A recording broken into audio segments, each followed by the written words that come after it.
ये ज्योतिष क्या होता है? ग्रहों को जानने का जो शास्त्र है वो ज्योतिष। ज्योतिष शास्त्र एक ऐसा शास्त्र है जो प्रत्यक्ष शास्त्र है जिसके सूर्य और चंद्रमा साक्षी है। ज्ञान का जो मूल है वो वेद है।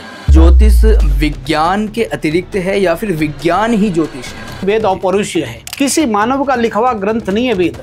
इस लोक में जितना भी मनुष्य जीव है वो कर्मानुबंध के कारण ही हम जन्म।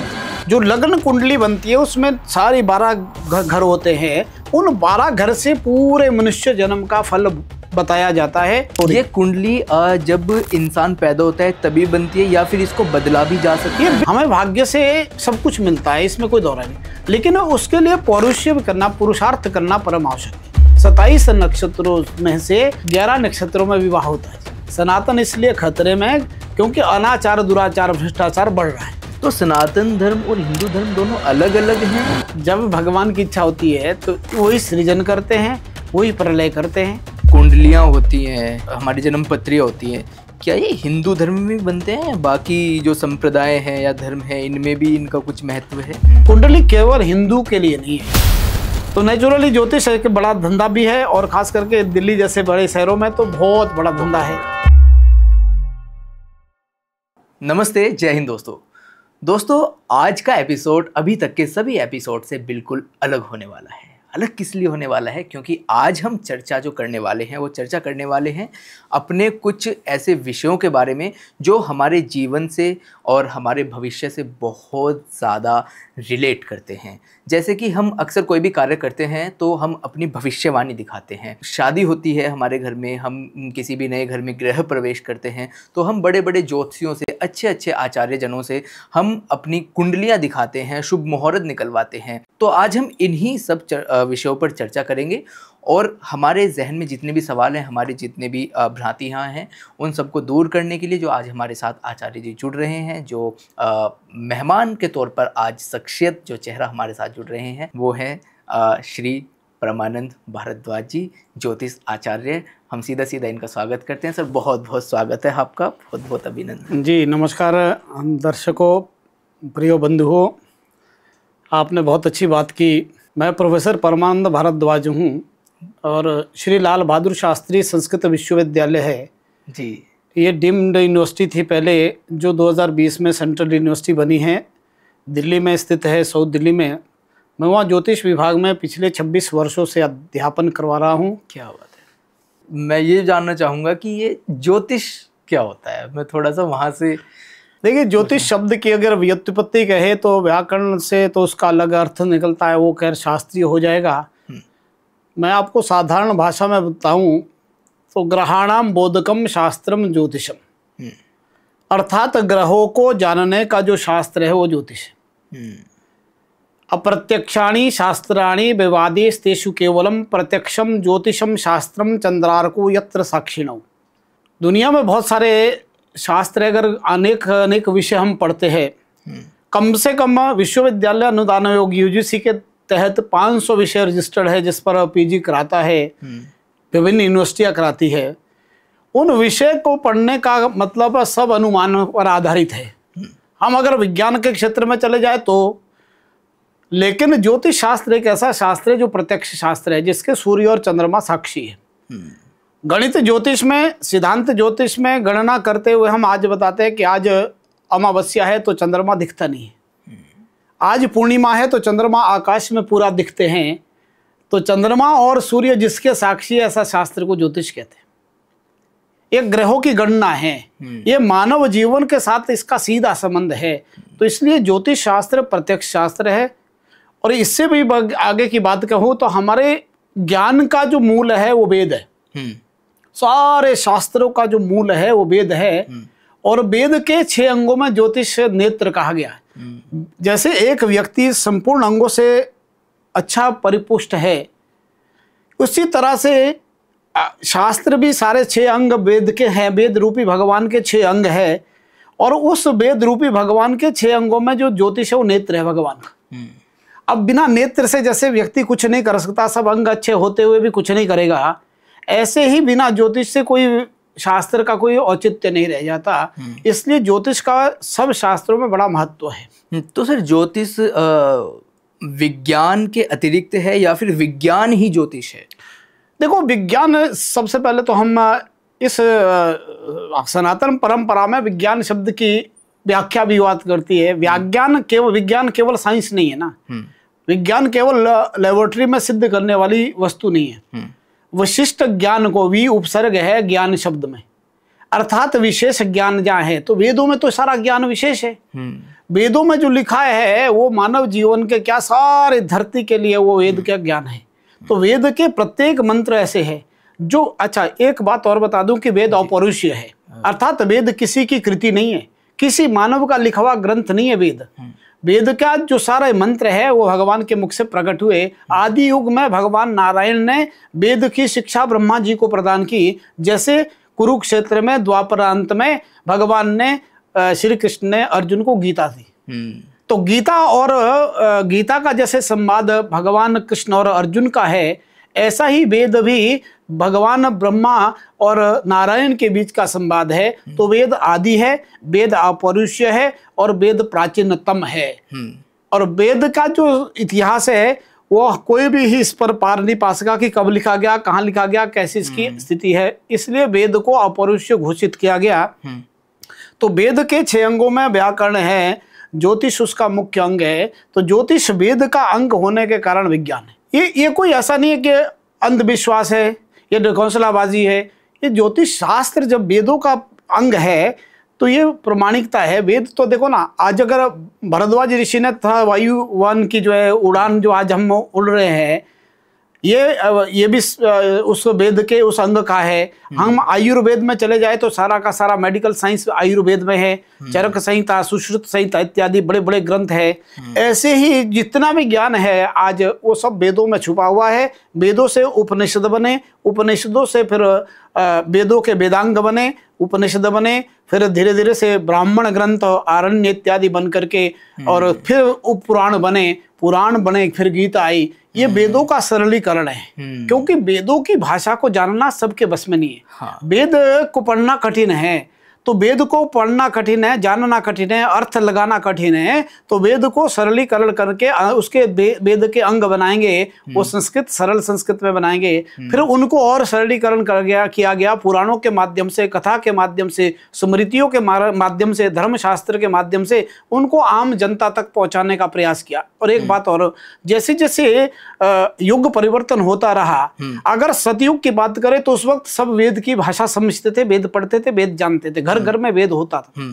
उससे बाद त्रेता युग में थोड़ा हरासमेंट हुआ तो नीचे गिरे, हम ज्ञानी इतने नहीं रहे। द्वापर आया तो और कम हुआ, और कलयुग आते आते वेद की शिक्षा का तो अभाव होने लगा। साथ में जो संस्कृत है उसका भी हरासमेंट होने लगा। धीरे धीरे से वो ज्ञान नीचे आता रहा।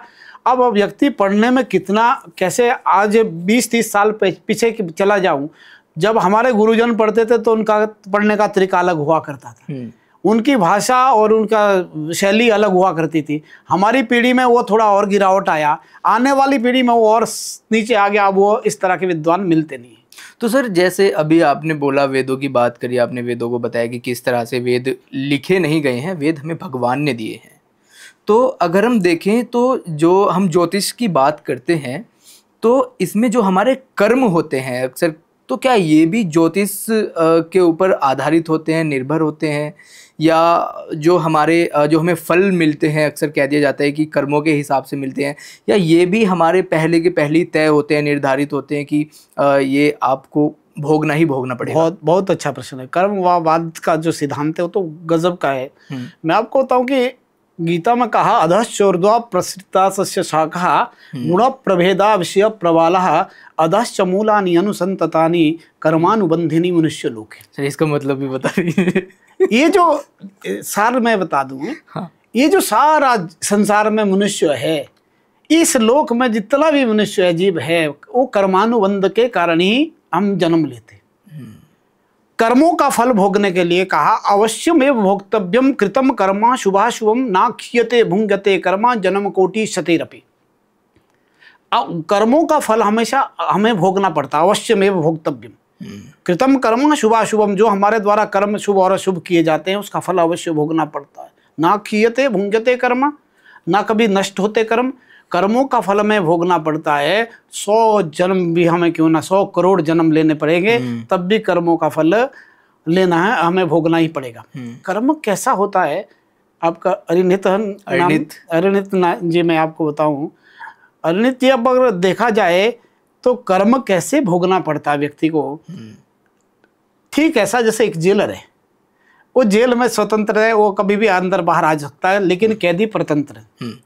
ठीक मनुष्य इस लोक में ऐसा ही है, कैदी की तरह।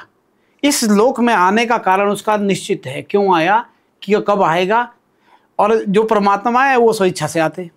तो परमात्मा जेलर है और जीव कैदी है। जीव कर्म के अनुसार फल भोगने के लिए इस लोक में आता है, कैदी अपराध के कारण जेल में जाता है, जेलर स्वतंत्र होकर के, नियुक्त होकर के वहां रहता है, भगवान स्वयं अवतरित होकर के लोक कल्याण के लिए आते हैं। ये ही भगवान और जीव और परमात्मा में अंतर हुआ करता है। अच्छा सर, अक्सर कहते जाते हैं ग्रह नक्षत्र, ये जो भी चीज़ें होती हैं, मैं थोड़ा सा इनके बारे में जानना चाहता था। क्या ये जनजीवन होता है, इसको प्रभावित करती हैं, या फिर इसका क्या है, थोड़ा सा इसके बारे में बताएं आप। कर्मों की बात से थोड़ा आगे चलेंगे, ग्रह पर आ जाएंगे। हाँ, 3 प्रकार के ज्योतिष कर्म बताता है। वैसे तो कर्म की परिभाषा करेंगे तो जब गीता में जाएंगे तो कर्म की बात अलग कहते हैं भगवान। हम व्याकरण शास्त्र से कर्म की परिभाषा अलग है, लेकिन ज्योतिष शास्त्र की दृष्टि से कर्म क्या है? 3 प्रकार के कर्म हम भोगते हैं। एक संचित कर्म होता है, एक प्रारब्ध कर्म होता है, और तीसरा क्रियमाण कर्म होता है। संचित कर्म जो है, जन्म जन्मांतरों के अर्जित कर्मों का पुण्य हमें संचित कर्म प्रदान करता है। वो संचित माने संचय किया हुआ, हम क्या बने, वहां क्या पुण्य किया, क्या धर्म किया, उससे पुण्य संचय किया, और उस पुण्य के कारण हम संचित कर्मों का फल भोगते भोगते हम जन्म लेते, मनुष्य बनते, और मनुष्य बन करके हमारी एक कुंडली बनती है। तो जो संचित कर्मों का फल है वो उस कुंडली में दिखता है। और कुंडली कभी राजयोग में पैदा होता है व्यक्ति, कभी दरिद्र योग में पैदा होता है। तो एक राजयोग में पैदा होने का कारण भी संचित कर्म है। जन्म जन्मांतरों के फल का भोग भोगने के लिए हम इस लोक में आए, ये मानव बने, और मनुष्य बन करके एक मनुष्य अपने शुभ कर्मों का फल भोगने के लिए राज परिवार में जन्म लेता है। वो उच्च कुल में पैदा होता है और उसको सोने के चम्मच से खाना मिलता है। और उसी वक्त एक व्यक्ति ऐसे जन्म होता, कर्मों का फल भोगते के वो जोगी में पैदा होता है और पुल के नीचे जीवन यापन करता है। अच्छा, ये सब कर्मों का फल है। कर्मों के संचित कर्मों के फल से हमें कुंडली मिलती है, जिसको हम जन्म चार्ट कहते हैं। हाँ, जन्म पत्री जो बनती है, जन्म पत्री में भी बहुत सारी कैलकुलेशन है। उसमें जो जन्मांग होता है, जिसको हम जन्म चक्र कहते हैं, लगन कहते हैं, जो लगन कुंडली बनती है उसमें सारी 12 घर होते हैं। उन 12 घर से पूरे मनुष्य जन्म का फल बताया जाता है, और उन 12 घरों में 12 राशियों का स्थापना की जाती है, और वहाँ नवग्रह लगाए जाते हैं। वो जन्म के समय के अनुसार लगते हैं। वो जन्म के समय के अनुसार संचित कर्म में अच्छे समय में जन्म लेने पर वही कुंडली राजयोग वाली बन जाएगी, खराब समय में जन्म लेने पर वही कुंडली दरिद्रता वाली बन जाएगी। उसी कुंडली के अनुसार मनुष्य को आगे फल मिलेगा। देखिए, 4 चीजें प्रभावित करती है अरिनित, जब हम जीवन में जाते हैं। सबसे ज्यादा असर पड़ता है व्यक्ति को वंशानुक्रम का, कि कैसे वंशानुक्रम, कैसे उसकी वंश परंपरा है, ये भी जीवन में एक महत्वपूर्ण भूमिका निभाता है। फिर किस वातावरण में व्यक्ति रहता है और किस तरह से वो प्रयत्न करता है। तीसरी चीज उसके एफर्ट्स है। चौथी चीज उसका काल है, समय। तो 3 चीजें तो व्यक्ति, मान लीजिए हम नेताओं की बात करें, इस वक्त राहुल गांधी जी जब जन्म हुए तो उनके अच्छा वंशानुक्रम से वो 1, 2, 3 प्रधानमंत्री घर में रहे।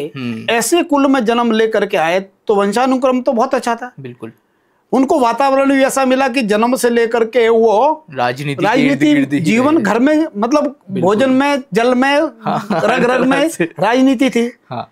फिर वो प्रयत्न भी करते हैं, कोशिश भी खूब कर रहे हैं, लेकिन फिर भी सफलता नहीं मिल रही। ऐसा क्यों? क्योंकि काल सही नहीं है, कुंडली सही नहीं है, तो कुंडली फल देने में असमर्थ हो रही है। ये कुंडली जब इंसान पैदा होता है तभी बनती है, या फिर इसको बदला भी जा सकता है? ये बिल्कुल जन्म के समय के अनुसार, इसमें तो बड़ा कैलकुलेशन है, बिल्कुल माइनर। इसको बदला भी जा सकता है, या बदलने के लिए उपाय वगैरह भी कुछ होता है? 3 इसके कर्म, 3 कर्म का फल है ये। पहले तो संचित कर्म से जो कुंडली बनी वो बदलती नहीं है। वो जीवन पर्यंत एक रहेगी। एक चीज प्रारब्ध से बदलेगी, वो दशा है। तो कभी दशा वो अच्छे ग्रह की आएगी, कभी दशा खराब ग्रह की आएगी। और जिस दिन अच्छे ग्रह की दशा आएगी उस दिन कुंडली का फल बदल जाएगा। और तीसरी चीज और है, वो क्रियमाण ट्रांजिट, जो आकाश में गोचर है। गोचर में हम कहते हैं, जिसको आपने सुना होगा 37, जिसमें आपने सुना होगा मेरा नक्षत्र खराब नक्षत्र में ग्रह चल रहे हैं, नक्षत्र 4 है, ग्रह 4 है, वर्ष फल है, ये क्रियमाण कर्मों का फल है। हम वर्तमान में क्या कर रहे हैं, जिसको एफर्ट्स किया था, कहा था मैंने, प्रयत्न किया था। तो जो प्रयत्न किया जाता हमारे से, वो भी काल के अनुसार ही किया जा सकता है। देखिए, ये तो निश्चित है कि भाग्यम फलति सर्वत्र नाच विद्या न पौरुषम। हमें भाग्य से सब कुछ मिलता है, इसमें कोई दौरा नहीं, लेकिन उसके लिए पौरुष्य भी करना, पुरुषार्थ करना परम आवश्यक है। पुरुषार्थ इसलिए कि हम बैठे हैं, चाहे मन कर रहा है कॉफी पीने का, तो हाथ तो हिला करके कब तो उठाना पड़ेगा ना। ऐसे प्रत्येक काम के लिए हमें कर्म करना पड़ेगा। वो जब हम कर्म करेंगे तो निश्चित ही उस कर्म का भाग्य से जुड़ाव है। इसलिए ज्योतिष में 9वें घर में 9th हाउस जो है वो भाग्य का घर है, 10वां घर 10th हाउस जो है कर्म का घर है। अर्थात कर्म आगे लिखा है, भाग्य पूर्व में है। पहले भाग्य है, फिर कर्म है। हाँ, उस पूर्व वाले भाग्यों को कर्म से बदला जा सकता है, बढ़ाया जा सकता है, घटाया जा सकता है। वो भाग्य और कर्म ये चीज। एक चीज़ थी मेरे मन में, और अक्सर जो सामान्य परिवार होते हैं, अक्सर ग्रामीण क्षेत्रों में जो इन चीज़ों को बहुत ज़्यादा माना जाता है कि हफ्ते में कुछ ऐसे दिन होते हैं जिनमें कुछ कार्य हमें नहीं करने दिए जाते। जैसे कि मंगलवार हो गया कि बाल नहीं कटाने हैं, जा कर के कपड़े नहीं धुलने हैं घर में, और एक तरीके से बृहस्पतिवार हो गया, थर्सडे, इस दिन आप बाल नहीं कटा सकते या कुछ इस तरीके से काम नहीं करा सकते। तो इनके बारे में थोड़ा सा बताएं, ये इसका क्या रहस्य है, क्या चीज़ है? जन सामान्य की बात आपने पूछी, बहुत अच्छी है जी। देखिए, कहीं से तो आई ये बात, ऐसे कल्पना से तो नहीं है। हमारे बुजुर्गों को भी किसी आचार्य ने बताया, किसी उपाध्याय ने बताया, जो ग्रामीण परिवेश में हमारे गुरु है, उन्होंने किसी को बताया, चाहे दादा को बताया, परदादा को बताया, वो परंपरा से आई है। और रहा बात की काम करने की, जो दिनचर्या है, क्यों नहीं करते? क्रूर बारों में बाल काटने से क्या होता है? आयु क्षय हुआ करती है, आयु की हानि हुआ करती है, अकाल मृत्यु का भय रहता है इन सब से। तो इसलिए वो क्रूर बार, मंगलवार इत्यादि वर्जित माना गया है। रही बात की अन्य मुहूर्तों में तो बहुत सारी बातें जब हम देखते हैं, काला शुभ क्रिया योग्य मुहूर्त इत्य विधीयते। वो काल, वो समय जो शुभ काम करने में अत्यंत शुभ रहे हमारे को, हमारे क्रियाक्रम के लिए, अर्थात दिनचर्या के लिए जो काल शुभ रहे, उसको क्या कहते हैं? मुहूर्त कहते हैं। मुहूर्त, वो मुहूर्त 2 घटी का होता है। घटी द्वयात्मकम मुहूर्त मानम, 2 घटी का मुहूर्त होता है। 1 घटी 24 मिनट की होती है, 2 घटी 48 मिनट की होती है। तो उस 48 मिनट का काल का निर्धारण करना का, उसमें बड़ी सारी, जो आपने पंचांग की बात पहले पूछी थी, वो इसीलिए होती है। 5 पंचांग के 5 अंग होते हैं, तिथि, वार, नक्षत्र, योग और करण। यस, वैसे तो काल के 11 अवयव मुख्य है, उसमें वर्ष है, अयन है, ऋतु है, मास है, पक्ष है, 5 स्थूल है, 5 सूक्ष्म है। उन सूक्ष्म में पंचांग आता है। तो तिथि 15 हुआ करती है, 15 कृष्ण पक्ष की, 15 शुक्ल पक्ष की। तो उन तिथियों की संज्ञा बताई, नंदा, भद्रा, जया, रिक्ता, पूर्णा।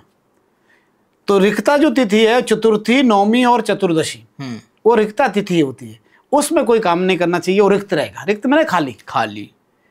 जो अन्य तिथि है वो अलग अलग कार्य के लिए प्रशस्त हुआ करती है। अगर मैं कहूँ कि गृह प्रवेश की बात है तो अलग तिथि का चयन होगा।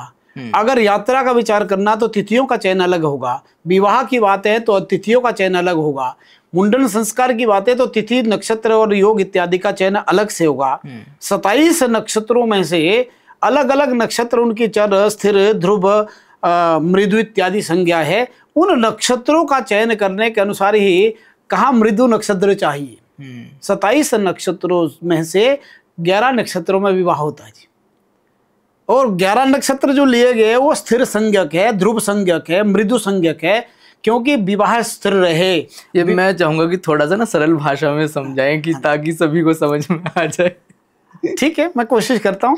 वास्तव में हमारा पढ़ाने का जो माध्यम है वो संस्कृत होता और भी ज्यादा टफ होगा, लेकिन मैं फिर भी कोशिश करता हूँ, क्योंकि संस्कृत माध्यम से पढ़ाना, संस्कृत में बात ज्यादा बच्चों को समझाना, क्योंकि संस्कृत हमारे समाज में मतलब लोग बहुत कम समझ पाते हैं। देखिए एक बात बताऊँ आपके द्वारा मैं एक समाज को एक संदेश देना चाहता हूँ कि वास्तव में अगर सनातन को बचाना तो वापस तो लौटना पड़ेगा।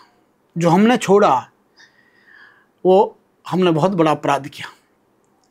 मैं अपने बुजुर्गों को देखता हूँ, मैं अपने पिताजी से सुनता था, तब वो एक एक चीज़ समझाते थे कि ऐसा करना चाहिए। उसके बाद हमारी पीढ़ी आई तो कुछ विचारों किया, हमने अपने बच्चों को थोड़ा और कम दिया और हमारे बच्चे और आगे अपने संतान को कम दे रहे हैं। मतलब तो उससे धीरे धीरे से वो धर्म का भी ह्रास हुआ। आज क्या हुआ, आज हमारे धर्म में इतना ये गिरावट क्यों आ रहा है? सिर्फ हिंदू और सनातन में ही कमी क्यों है? एक तो दो बातें इसमें, एक तो सनातन बड़ा विशाल है, जो बड़ा होता है छोटे उसी से निकलते हैं, और जिसका दिल बड़ा होता है वो छोटी बातों को दिल में लगाता भी नहीं है। तो सनातन इतना बड़ा है कि उसको किसी से कोई खतरा नहीं है। हम बोलते रहते दौड़ रहे, हम अक्सर कहते हैं कि नहीं आज की दौर में सनातन खतरे में। सनातन इसलिए खतरे में क्योंकि अनाचार, दुराचार, भ्रष्टाचार बढ़ रहा है। सनातन इससे खतरे में क्योंकि हम अपने संस्कृत और संस्कृति छोड़ रहे हैं। इन सबसे सनातन गड़बड़ कर रहा है, हो रहा है सनातन में गड़बड़ी। अदरवाइज सनातन धर्म जो है वो तो विशाल है। प्रत्येक धर्म और कोई नहीं है, वो इसकी शाखाएं हैं, आदि तो वही है और वही रहेगा। तो सनातन धर्म और हिंदू धर्म दोनों अलग अलग हैं या इसके बारे में थोड़ा सा बताएं? अगर बहुत पीछे चले जाए तो सनातन तो आदि है, अर्थात सृष्टि के आदि में ब्रह्मा भगवान अकेले थे, नारायण। एक अहम बहुश्याम, उनकी इच्छा हुई मैं अनेक बन जाऊं। होता क्या है इस संसार में, जब भगवान की इच्छा होती है तो वही सृजन करते हैं, वही प्रलय करते हैं, वही पालन करते हैं। उनकी जब इच्छा हो जाएगी कि नहीं मेरे को संसार में एक बारी सृष्टि, पहले पुराणों में खूब कथाएं आती है कि पद्म कल्प का पहले विलय हो चुका है, एक बारी सृष्टि जलमग्न हो गए, सारे कोई बचा नहीं था। तो भगवान ने फिर से वराह सृष्टि का पुनर्सृजन किया, उसमें सृष्टि को दोबारा से चलाया गया। तो ये सृष्टि में जब वो अकेले पड़ते हैं तो अनेक बन जाओ उनकी इच्छा होती है, तो ब्रह्मा जी को प्रकट करके वो संसार को चलाने के लिए आदेश देते हैं। तो ये तो पौराणिक कथाओं के माध्यम से और शास्त्र के माध्यम से बहुत सारी विस्तार में चले जाएंगे।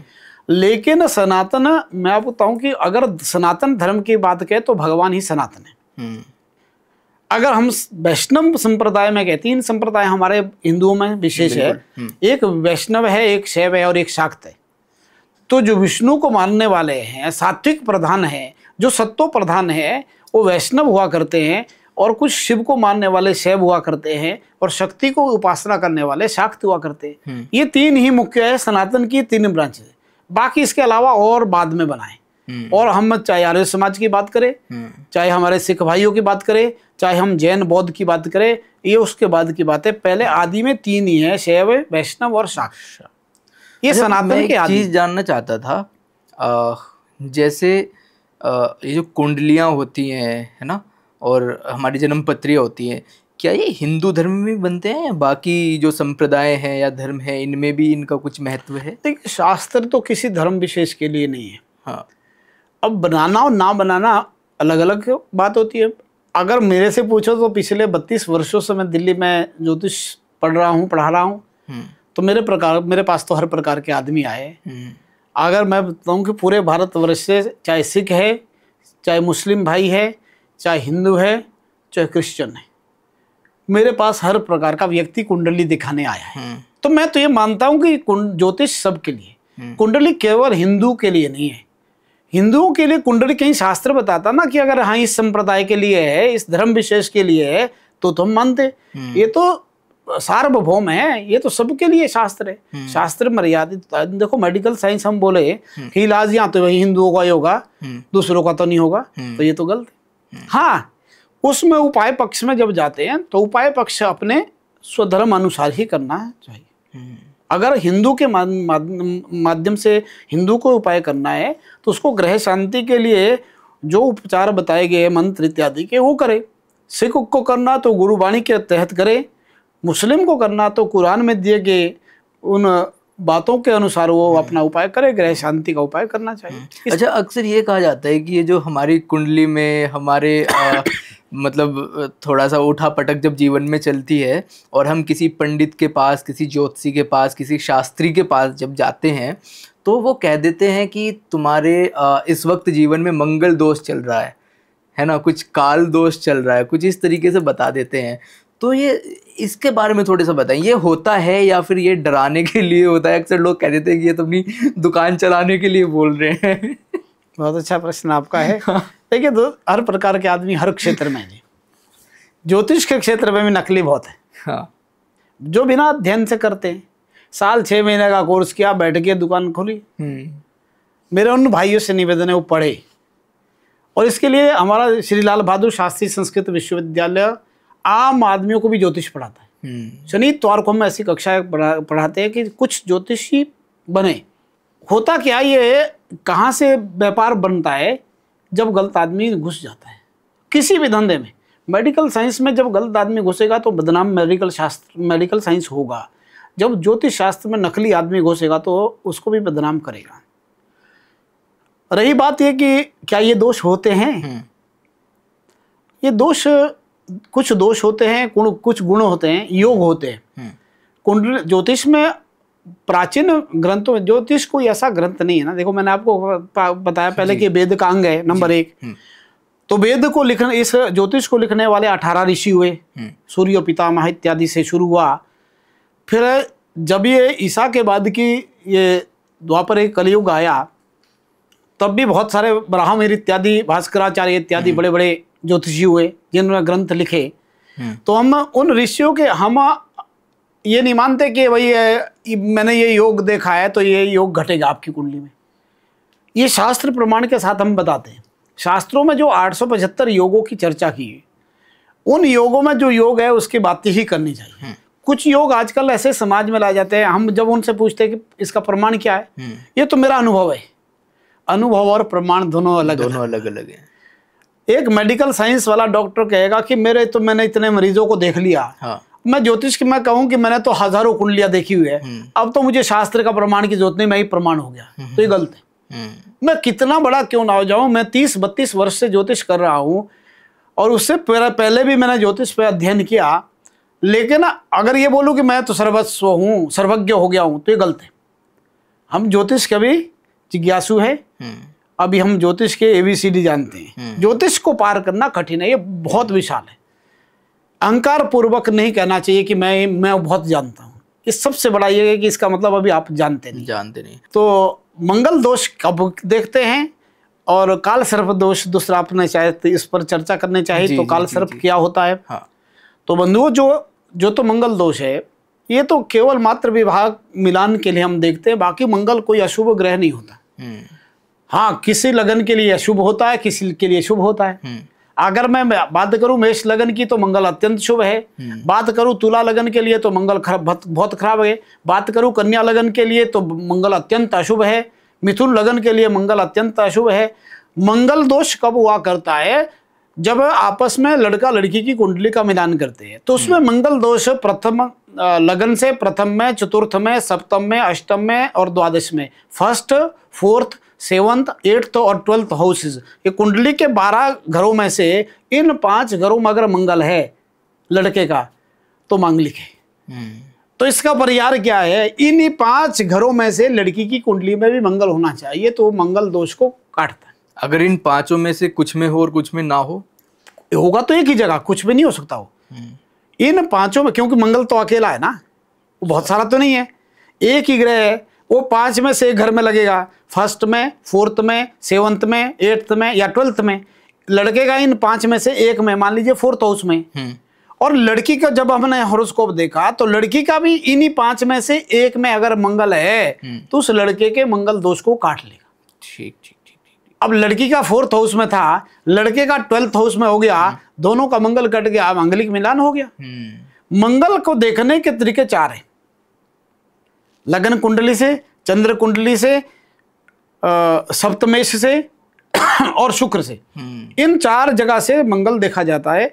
और उस मंगल को देखने का ये तरीका, जब मंगल के साथ साथ और पाप ग्रह, मान लीजिए कुंडली में मंगल है दूसरी में नहीं है मंगल, दूसरी में अगर शनि और राहु उन्हीं घरों में है तो उस मंगल दोष को बराबर कर लें।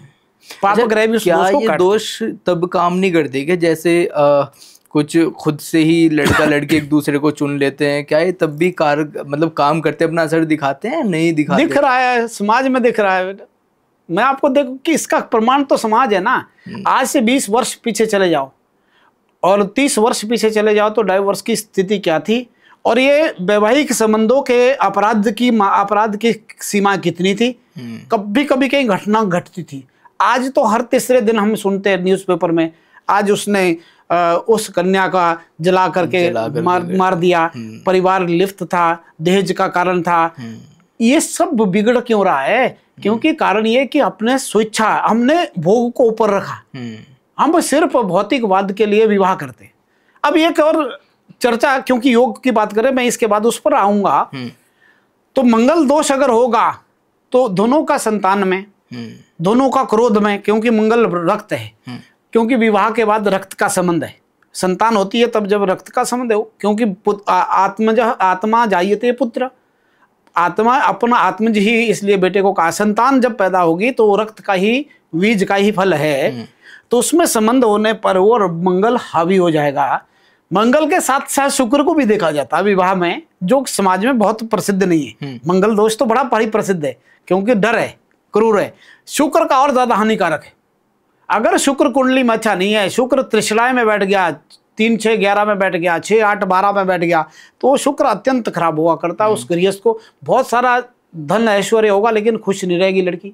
ये जो आपराधिक मामले बढ़ रहे हैं ना, इसके 2 कारण हैं। एक तो विवाह सही समय में नहीं हो रहा, और बच्चों की हॉरोस्कोप को ठीक ढंग से नहीं देखा जा रहा। शास्त्र को हमने देखो, विवाह कब होता है आज समाज में? जब मेरी इच्छा है। लेकिन भार्या त्रिवर्ग करणम शुभशील युक्ता शीलम शुभम भवति लगन नवशेन तस्या तस्मात् विवाह समय परिचिन्त्यते ही तन निगनताम उपगत सुतशील धर्म। आचार्य तो कह रहा है कि पत्नी 3 वर्ग के लिए, धर्म अर्थ काम के लिए पत्नी का होना परम आवश्यक है। धर्म अर्थ काम के लिए वो पत्नी कैसे हो? वो अच्छी चरित्र वाली हो। अच्छे चरित्र वाली कैसे बनती है? बोला उसका विवाह लगन अच्छा हो। तो विवाह कब कर रहे हो? जब मर्जी हो। तो बिगड़ तो मामला शुरू से गया ना। तो हमें कब करनी चाहिए? ये तो कहा मैंने आते हुए, अगर आपको पहले मैंने एक चर्चा की थी कि विवाह में 11 नक्षत्र ही ग्राह्य है। 27 में से 11 दिन ही है। 11 दिनों में से फिर लगन निकलेगा, समय निकलेगा। उस लगन में 2 घंटे का टाइम आएगा। उस 2 घंटे के अंदर भी 15 मिनट का समय और निकलता है। कितनी सूक्ष्मता से लगन को देखते हैं। मैं अपने पंचांग में, मैं पिछले 25 वर्ष से अपने पंचांग में मुहूर्त वाला काम। हाँ, मैं वहां पर भी मैं वो भी जानना चाहता था। क्यों विवाह कैसे किस किस दिन में, पूरे अगले साल 2026-27 में हम विवाह किन किन दिनों में होंगे, आजकल मैं वो काम कर रहा हूँ। 1 साल पहले का मैं, अभी हम विजयादशमी के लिए, दशहरे के लिए हम पंचांग निकालेंगे। तो उस पंचांग कौन सा आएगा? जो मार्च से स्टार्ट होगा। मार्च 2026 से लेकर के मार्च से 27 तक जो पंचांग होगा, उसमें आज हम दिन देख रहे हैं, निकाल रहे हैं। एक विवाह के दिन निकालने में आधा घंटा जाता है। किस लिए निकालते हैं? समाज के लिए। समाज क्या बोलता है? जब पूछने आते हैं जी, तो कहते हैं आचार्य जी सबसे बढ़िया दिन देखना हमारे बच्चों के लिए। अब जब विवाह की बात आती है, विवाह करने की बात आती है, तो जो आचार्य जी से अच्छा दिन पूछा था ना, उस अच्छे लगन में फिर शादी नहीं होती। शादी कब होती है? जब हम चाहेंगे, जब दूल्हे के दोस्त भी वर को अंदर प्रवेश करने देंगे। क्योंकि उस वक्त वहां तामसिक प्रवृत्ति बनी हुई है। दातव्यम, गीता कहती है, दातव्यमिति यद्दानम दीयते अनुपकारिणे देशे काले च पात्रे च तद्दानम सात्विकम समृतम। कन्यादान अत्यंत सात्विक है। इसमें देश काल और पात्र का चयन किया जाता है। देश काल कैसा, पात्र कैसा? पात्र मैंने योग्य वर को ढूंढा पहले। कन्या हर किसी को तो देते नहीं है। पहले क्या चयन किया? पात्र का। फिर क्या? स्थान का चयन किया, बढ़िया फार्म हाउस 5 स्टार स्थान का चयन। काल का चयन, अच्छा आचार्य से मुहूर्त पूछा तो काल का चयन भी हुआ, मुहूर्त भी अच्छा देखा, स्थान भी अच्छा चयन किया और योग्य पात्र वर को भी ढूंढा। लेकिन कन्यादान करने के बाद काल की हमने अनदेखी कर दी। उस वक्त हमने काल को मानने से मना कर दिया, क्योंकि हम तो तब अतिथि सेवा में, खाने पीने में, नाच गाने में, डीजे में, संगीत में, हम तो उसी में रह गए। आजकल तो कॉकटेल चलता है जी। तो जो इधर वेद मंत्र पढ़ोगे, इधर कॉकटेल चलेगा और नॉन वेज परोसा जाएगा। दोनों चीजें एक म्यान में दो तलवारें रह सकती कभी? क्या चीजें भी प्रभावित करती? 101% है। गीता कहती है कि सात्विक दान है ये, अत्यंत और हमने तामसिक प्रवृत्ति कर दी। आजकल तो दूल्हा पी के जाएगा, नॉनवेज खाएगा संस्कार के दिन, ये संस्कृति रह गई हमारी? बिल्कुल नहीं है। इसी से पतन हो रहा है। ये हम बोलते सनातन को बचाना चाहते हैं, सनातन इससे बचेगा? सनातन हमारे आचार में होना चाहिए, सनातन हमारे आहार में होना चाहिए, सनातन हमारे विचार में होना चाहिए, उससे सनातन बचेगा ना। वो सब कुछ छोड़ दिया, आहार हमने उठपटांग कर दिया, व्यवहार हमारा अच्छा नहीं है, आचार हमारा अच्छा नहीं है, कहाँ से सनातन बचेगा? ये सब बहुत पीड़ा है, सच बताऊं तो अंदर से पीड़ा है। इस पीड़ा को तभी हो सकता है जब कोई अच्छे विद्वान इसकी रक्षा करेंगे। कहाँ आज विद्वानों ने हथियार डाल दिए। अब बात करें विद्वानों की, अभी आप देखिए जैसे कि मैं संतों की तरफ आता हूँ, संतों भी किसी विद्वान से कम नहीं है, हमारे समाज को ही रास्ते दिखाते हैं। और अगर संत समाज के मतलब संरक्षण में खड़ा नहीं होगा तो कौन खड़ा होगा फिर? अभी आपने देखा प्रेमानंद महाराज जी हो गए, अनिरुद्ध आचार्य जी हो गए, इन्होंने समाज की भलाई की बात की, लेकिन लोगों ने उसी के ऊपर सवाल खड़े कर दिए, इन्हीं के विरुद्ध खड़े हो गए। तो कैसे आप समाज को, सनातन को बचा पाएंगे अगर इस तरीके से, इस नज़रिए से आप अपना मानसिकता रखते हैं? तो वास्तव में सच्ची बात है, उन्होंने जो बात कही थी ना, वो समाज, एक तो यहाँ भटकाव बहुत है, बात को किस तरह से पेश किया जाता है। अब ये सोशल मीडिया का हो आप या न्यूज़ चैनल्स का हो, मुझे ये नहीं समझ आता, जब कोई संत महात्मा बोलता है तो उसके बोलने में उसकी कही गई बात का आचरण करें हम, ना कि उसमें हम तर्क करें। हमारा इतने अगर तो विद्वान है तो आप उनको जवाब देने के लिए अधिकारी है। हम आप उस क्षेत्र के हैं नहीं है। मैं ज्योतिष जानता हूं, मैं इसके बारे में जानता हूं, तो मैं अधिकारी रूप से उसको बात करता हूं। मैं आपके इस चैनल के इस टेक्निकल चीजों के बारे में नहीं जानता, मैं कैसे आक्षेप करूं? और जो शास्त्र मैंने पढ़ा नहीं है उस पर आप प्रवेश कैसे कर सकते? सही बात है। दूसरे की, इसमें दूसरे की सीमा है ना, इस सीमा में जाकर के हम अनाधिकार चेष्टा कहते हैं इसको। वहां मेरा अधिकार नहीं है, लेकिन हम वहां जबरदस्ती घुस रहे। जो उन्होंने कहा था वो ये एक ही स्थिति से खराब है ना। आजकल क्या कहते हैं, मुझे भी, मेरे पास भी आते हैं ज्योतिष की दृष्टि से। हमारे बच्चे तो यूएस में रह रहे जी, वो रहे तो साथ रह रहे 4 साल से, तो आचार्य जी विवाह का दिन देख लो। अब क्या यहाँ मतलब ये लगता कि ऐसी स्थिति में क्या बोले, ये कोई मजाक है? अब सनातन इसी के लिए रह गया कि ड्रामा कर दो, फेरे कर दो, और बच्चे तो रह रहे। हमारे यहाँ विवाह क्यों किया जाता है, पहले ये समझे। हाँ, विवाह हम क्यों करते हैं? हमारे ऊपर पितरों का ऋण होता है। हम पितृ ऋण से मुक्ति के लिए, संतान पैदा करने के लिए गृहस्थ में जाते हैं, भोग के लिए नहीं। भारतीय संस्कृति में बिल्कुल विवाह भोग के लिए नहीं। लोग ये सोचेंगे तो मजे का काम है कि हम घूमेंगे फिरेंगे बस, इसीलिए विवाह करेंगे, यहाँ बहुत सिर्फ संबंध बनाने के लिए। ये तो क्षणिक तुष्टि है। लेकिन वास्तव में विवाह करने का एक ही शास्त्र ने आदेश दिया, संतान पैदा कर, और संतान पैदा करके समाज को अच्छा पुत्र दे, अच्छा कन्या को दे, और उससे आपका वंश आगे बढ़ेगा। यही दायित्व आपके पास है। जिस दिन हमारा उत्तराधिकारी हमने अपने समाज को दे दिया, उस दिन हम पितृ हमारे तृप्त हो गए, पितृदोष से मुक्त हो गए। आज जो समाज में पितृदोष की विडंबना यही है। पितृदोष आज को घर घर में जो तंग कर रहा है वो ये कारण है। क्यों? क्योंकि हमने उसके अनुसार गृहस्थ नहीं दिया, फिर हमने उत्तराधिकारी दिया नहीं है। उत्तराधिकारी के लिए हमने विवाह किया था, गृहस्थ में आए थे इसलिए कि संतान पैदा करेंगे। हम आजकल के बच्चे कहते हैं संतानम ब्रह्मा बन करके तब करेंगे जब हमारी इच्छा होगी। देखिए, मृत्यु और जन्म भगवान ने अपने पास रखा हुआ है। मृत्यु और जन्म कभी किसी के बस में नहीं है। मृत्यु जन्म भगवान के पास है। जन्म तब देंगे हम जब हमारी इच्छा होगी। एक, उसके बाद आगे डॉक्टर ने और काम कर दिया, बिगाड़ दिया। आगे डॉक्टर ने कहा नहीं इस सर्जरी कर लेंगे जी, पीड़ा कम होगी। दूसरा ब्रह्मा वहां बन गए। पहले तो पैदा करना हमने तब जब हमारी इच्छा होगी बच्चा। न दंपति की बात कह रहा हूं, आजकल के बच्चों की बात कह रहा हूं। पहले विवाह के लिए गलत विवाह, गलत लगन में हुआ, परिणाम संतान पैदा होने में अभी देरी हुई। देरी होने के बाद फिर होना नहीं, फिर आईवीएफ या सरोगेसी से हो भी गया, तो फिर सर्जरी डिलीवरी के टाइम क्या गया कि पेट काट दिया, निकाल दिया बच्चा। वहां भी ब्रह्मा बन गए खुद डॉक्टर। ये जब हम ऐसा फिर बोलेगा आचार्य जरा कुंडली देख लो, हम बच्चा पैदा होने वाला है, पहले देख लो जी। तो पहले देख करके हम तो स्वयं ही विधाता बन गए ना। जब स्वयं विधाता बनेंगे तो उस कुंडली का फल भी नहीं मिलेगा। मैंने कितनी कुंडलियां ऐसी है, बढ़िया लगन में पैदा हुए बच्चे, लेकिन उस बच्चे में वो दिखता नहीं। क्यों नहीं दिखता? क्योंकि वो नेचुरल नहीं है ना। कृत्रिम कृत्रिम ही रहेगा, वो नेचुरल हो ही नहीं सकता जब हमने नकली उसको बनाया। तो इस नकली समाज में क्या असली की बात करेंगे? संत महात्मा कहते हैं कि लिव एंड रिलेशन बिल्कुल गलत है, आधारहीन है, शास्त्र विहीन है, सनातन के लिए सबसे बड़ी हानि है। नहीं जी, हम तो मर्जी है हमारे बच्चे। क्यों ऐसा हो रहा है सर? क्योंकि ये हम इसके मूल में माता पिता कारण है। क्योंकि हमने अपने माता पिता ने हमें संस्कार पीछे से आए नहीं, हमने अपने ट्रांसमिशन किया नहीं इस संस्कारों को आगे और अपने बच्चों को दिया नहीं, और हम तो पाश्चात्य संस्कृति में घूम रहे हैं। हमने दूसरों की शिक्षा तो जरूर सीखी, जहाँ हम रहे जिस वातावरण में वहाँ से तो हमने अडॉप्ट कर दिया। जो हमारे माता पिता और हमारे दादा दादी करते थे वो हमने छोड़ दिया। वो संस्कार के हीन जीवन से पतन होता है। देखो गीता में एक अर्जुन, देखिए कितनी बड़ी चिंता जब युद्ध होने लगा।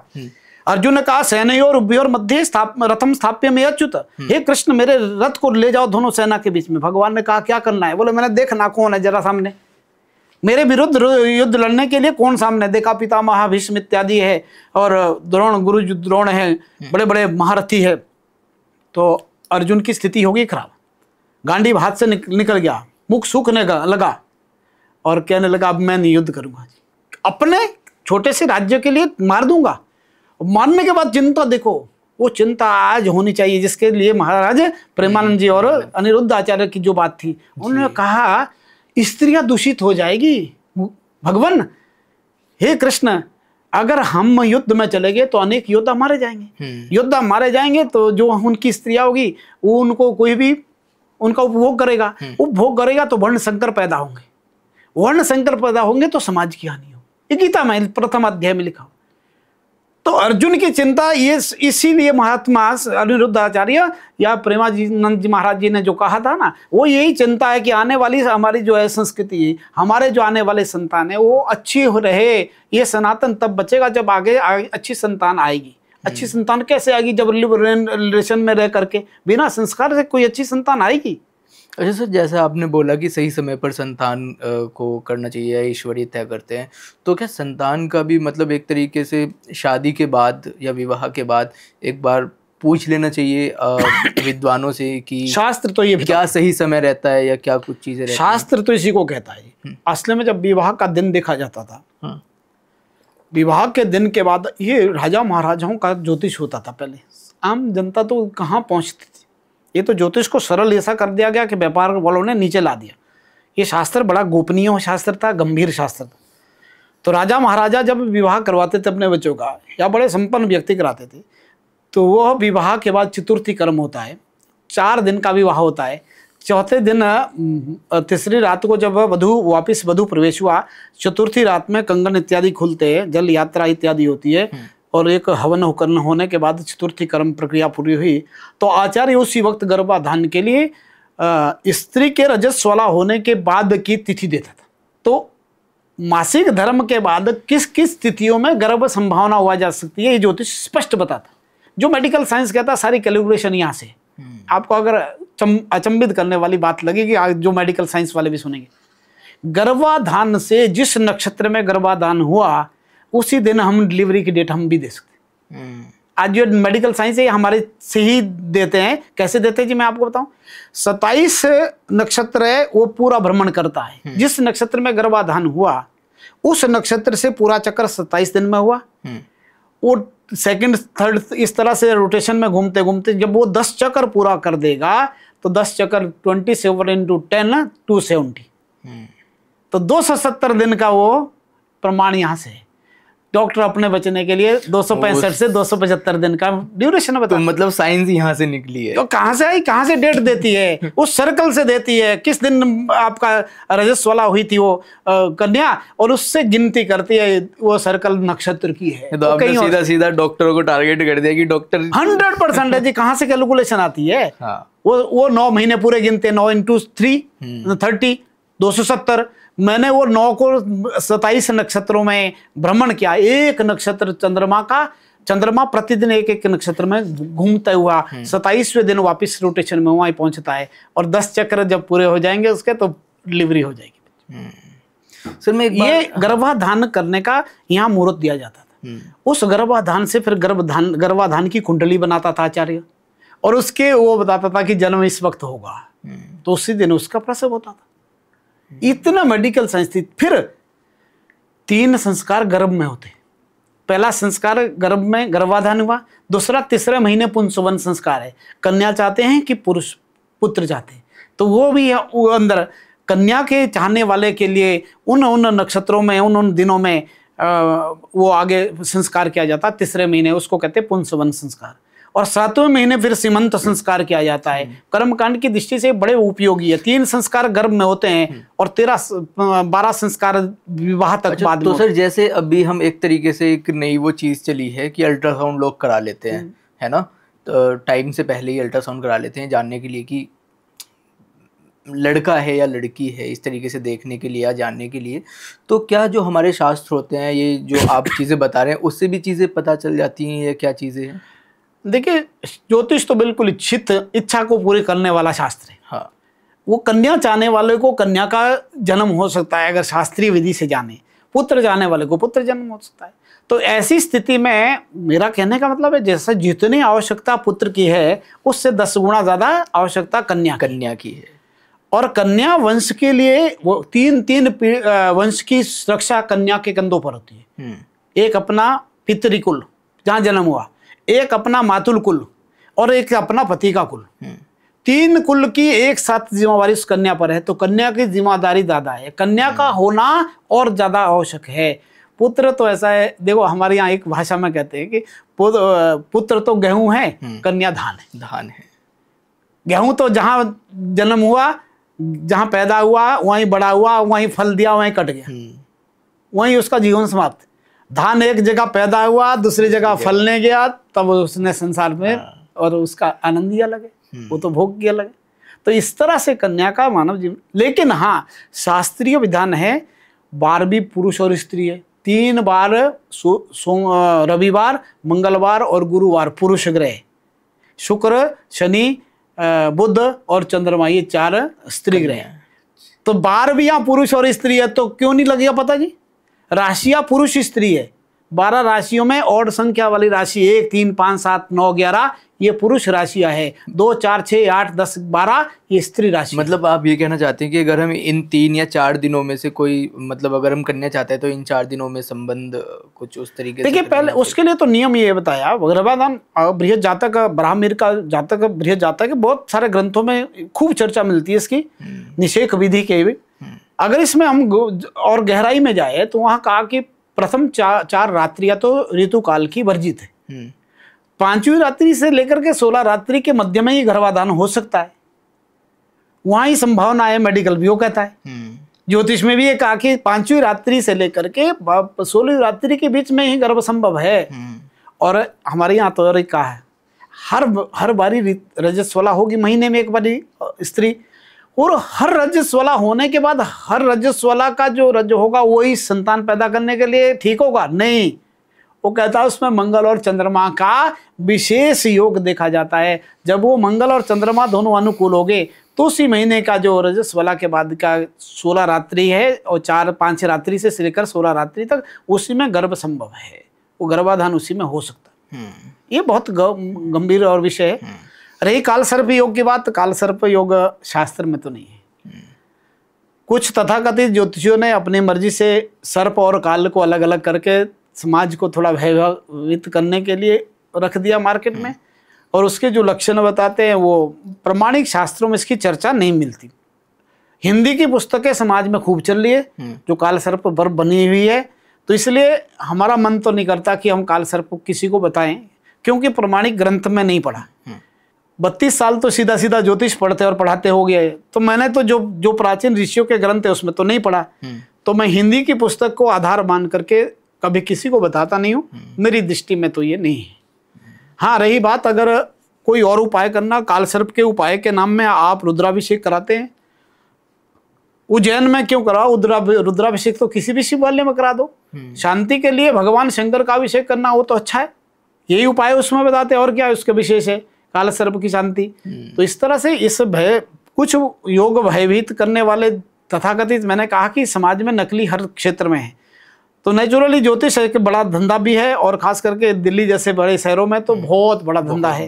अब ये कमर उजाला के कार्यक्रम हुआ था, अगर आपने वो देखा होगा, मैंने उसमें भी बड़ा निवेदन किया था, जो टैरो कार्ड रीडर है वो भी ज्योतिष आचार्य, हाँ। जो हस्तरेखा वाला है वो भी ज्योतिष आचार्य। इस आचार्य कैसे बनता है पहले आपको बता दें। आचार्य एक विश्वविद्यालय अनुदान आयोग की एक डिग्री है और ये पोस्ट ग्रेजुएशन की डिग्री है। जो परंपरा में ज्योतिष में पहले शास्त्री किया, बीए किया, उसके बाद 2 साल में पोस्ट ग्रेजुएशन करेगा तो वो आचार्य की डिग्री उसको मिलती है। तो आज आचार्य लिखने वाला पता नहीं क्या इस व्यवस्था नहीं है, अदरवाइज जो नकली आचार्य लिखने वाला है, जैसे नकली झोला छाप डॉक्टर घूमते हैं समाज में, तो उनके लिए भी मेडिकल काउंसिल ने उसके लिए भी कुछ प्रतिबंध लगाया, लेकिन हमारे यहाँ नहीं लगता ये प्रतिबंध। मैं तो चाहता हूँ सरकार, कोर्ट और कुछ ऐसे व्यक्ति सामने आए जो ऐसे लोगों को रोके। मैं ये नहीं, किसी के रोजगार से मुझे छीनने का नहीं है मेरा अधिकार है कि मैं क्यों बोलूँ दूसरे के रोजगार के बारे में। कोई काम कर रहा है, लेकिन समाज को नकली से बचने की बहुत ज्यादा सावधानी की जरूरत है। समाज नकली व्यक्तियों से सावधान रहने के लिए, देखो असली में समाज में नकली तो चलेंगी, क्योंकि भगवान कृष्ण के समय नकली वासुदेव बन गया था, पौंड्रक, वो भी नकली, अपने आप को सुदर्शन तक बना दिया उसने, वो कहता था मैं ही असली हूं।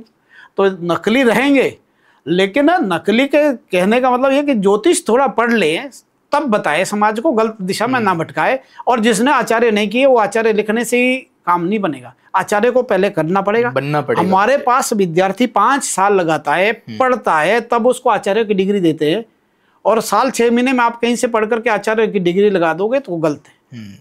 ये भी मेरा अनुरोध है जी।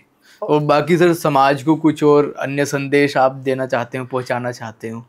बस समाज के लिए उपदेश तो यही है, संदेश भी यही है मेरा, कि हम अपने संस्कारों पर लौटे। जो आनंद अपने संस्कृति में है, अपने संस्कृत भाषा में है, अभी ताज़ा और आपने एक देखा होगा रामभद्राचार्य जी ने कह दिया कि संस्कृत पढ़नी चाहिए, प्रेमानंद जी को भी। तो अगर ज्ञान की जो बात करें ना, तो जो ज्ञान का भंडार है वो संस्कृत में। सरकार कोशिश कर रही है, नई शिक्षा नीति में बहुत सारी संस्कृत पर बल है। आईआईटी तक संस्कृत, मेडिकल कॉलेजों में और आईआईटी में भी संस्कृत की तरफ बढ़ रहे हैं। ये बहुत अच्छी पहल है। इस देश की आत्मा संस्कृत में बसती है। ये देश संस्कृत की वजह से जाना जाता है। यहाँ शास्त्र का ये देश है, ये देवों की वाणी का ये देश है। देव की वाणी संस्कृत है, देवता संस्कृत वाणी को समझते हैं। लोगों में एक भ्रम है, एक भ्रम ये है कि वो सोचते हैं कि संस्कृत पूजा पाठ की भाषा है। इस भ्रम को मैं दूर करना चाहता हूँ। इस भ्रम से पहले बाहर निकलिए, संस्कृत कोई पूजा पाठ की ही भाषा नहीं है।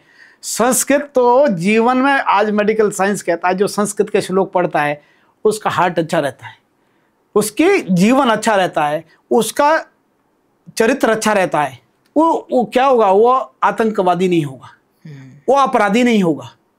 संस्कृत भाषा जीवन बदलने वाली भाषा है। तो जीवन बदलने वाली भाषा है। हम सोचे संस्कृत पढ़ करके क्या करेंगे, धोती पहन के ब्राह्मण बन करके यही काम है संस्कृत का। नहीं, आज तो नासा में भी संस्कृत की आवश्यकता है, आज इसरो में संस्कृत की आवश्यकता है। मेरा एक विद्यार्थी सिद्धांत ज्योतिष से पढ़ करके अभी इसरो में काम कर रहा है। आईआईटी में मेरे बच्चे रिसर्च कर रहे हैं। तो संस्कृत में पढ़ा हुआ व्यक्ति, और संस्कृत के अंदर केवल संस्कृत भाषा नहीं है ना, बात तो संस्कृत में जो 22 डिपार्टमेंट मेरे यहाँ हैं, उन 22 डिपार्टमेंट में हम 22 सब्जेक्ट में 22 सब्जेक्ट में हम पोस्ट ग्रेजुएशन कराते हैं, आचार्य कराते हैं। तो उसमें मैं ज्योतिष पढ़ाता हूँ, सिद्धांत ज्योतिष है, वास्तु है, धर्मशास्त्र है, व्याकरण है, दर्शन है, वेद है, अनेक प्रकार के डिपार्टमेंट हमारे यहाँ है। तो उन सब में हम इतना कोशिश कर रही है सरकार संस्कृत को बढ़ाने के लिए। तो हमें क्या करना चाहिए? मेरा निवेदन है सरकार से, समाज से, कि पहले तो बच्चों को हम संस्कृत पढ़ाएं। पंजाबी, उर्दू, जर्मन, फ्रेंच, ये सब भाषाएं सीखे। मैं मना नहीं करता, भाषा अपने आप में सभी आदरणीय है, लेकिन इन सब भाषाओं की जननी संस्कृत है, उसको जरूर अपने बच्चों को पढ़ाए। एक मेरा समाज से ये निवेदन है। मैं अच्छे स्कूलों में, बड़े बड़े स्कूल जो दिल्ली में प्राइवेट स्कूल चलते हैं, जैसे दिल्ली पब्लिक स्कूल है, अमेठी के बहुत सारे स्कूल चलते हैं, इनके ऑनर और इनके प्रिंसिपलों से भी मैं मुलाकात करता हूँ। कई बार इन बातें हो चुकी है, सीबीएसई में बात हो चुकी है कि नहीं संस्कृत को हमें और नीचे से लाना चाहिए। हम संस्कृत को प्री प्राइमरी से शुरू करना चाहते हैं। संस्कृत को अभी एक मैक्सिको में एक मेरे वहाँ मित्र है, वो राजदूत थे वहाँ, तो वहाँ एक लिटिल चैंप नाम की ऐप बनाई है, छोटे बच्चे को संस्कृत सिखानी। वाह। कितना बाहर के देश कर रहे हैं। जर्मनी में संस्कृत अच्छी है, जो फ्रांस में अच्छी है, मैक्सिको में अच्छी है, यूएस में, इंग्लैंड में, सब जगह संस्कृत पर जोर दिया जाता, तो भारतवर्ष क्यों पीछे रहे। और आपकी जानकारी, आपके माध्यम से देश को और बताता हूँ कि इस भारतवर्ष में मैं ये नहीं कहता कि सरकारें खराब रही है, कैसे रही, लेकिन वास्तव में संस्कृत की साथ उपेक्षा की गई, संस्कृत की उपेक्षा बड़ी की गई। 70 साल के इतिहास में, 75 साल के इतिहास में संस्कृत का कोई सेंट्रल यूनिवर्सिटी नहीं थी, जो 2020 में आदरणीय मोदी जी ने 3 संस्कृत विश्वविद्यालयों को केंद्रीय विश्वविद्यालय बनाया। क्या बात। इस भारतवर्ष में संस्कृत के विश्वविद्यालय नहीं है, बाकी आपके 500 विश्वविद्यालय होंगे, 1000 विश्वविद्यालय होंगे, लेकिन संस्कृत के लिए आपकी सोच नहीं है। ये दुर्भाग्य है। जब आदरणीय मोदी जी शिक्षा मंत्री से पूछा क्यों 3-3 बनाएंगे, तो आदरणीय शिक्षा मंत्री ने कहा कि हम सर इंपोर्ट करेंगे संस्कृत के विद्वानों को कुछ दिनों बाहर से, क्या यहाँ खत्म करने। तब जाके सरकार ऐसी स्थिति में है, आज ये गर्व से कह सकते हैं कि संस्कृत की तरफ सरकार का ध्यान है। ये मैं इस सरकार को और समाज को भी कहता हूँ, सरकार का ध्यान तो है, समाज भी अपना ध्यान दे, अपने बच्चों को संस्कृत पढ़ाए। संस्कृत पढ़ेंगे तो संस्कार अच्छे रहेंगे, संस्कार अच्छे रहेंगे तो जीवन अच्छा है। क्या बात है। वास्तव में लोग सोचते हैं कि ये पूजा, ये ग्रह, ये कुछ नहीं है। यत पिंडे तद ब्रह्मांडे, जो सारे जगत में वो सारे शरीर में है। एक मानव शरीर जो है ना, ब्रह्मा की सृष्टि में ये सब संपूर्ण है, जो सारी सृष्टि में वो मानव शरीर में कैसे है, और ज्योतिष कैसे है उसमें। बस इतना कह करके हम समाप्त करेंगे थोड़ा जल्दी सर। हाँ, तो उसमें मैं आपको बताऊं कि देखिए 5 ग्रह हैं मैंने, मंगल, बुध, गुरु, शुक्र और शनि, और 2 सूर्य और चंद्रमा लाइट के ग्रह। तो जो 5 ग्रह है, मंगल अग्नि तत्व है, बुध पृथ्वी है, गुरु आकाश है, शुक्र जल है और शनि वायु है। ये 5 तत्व है, इन 5 तत्वों से शरीर बना।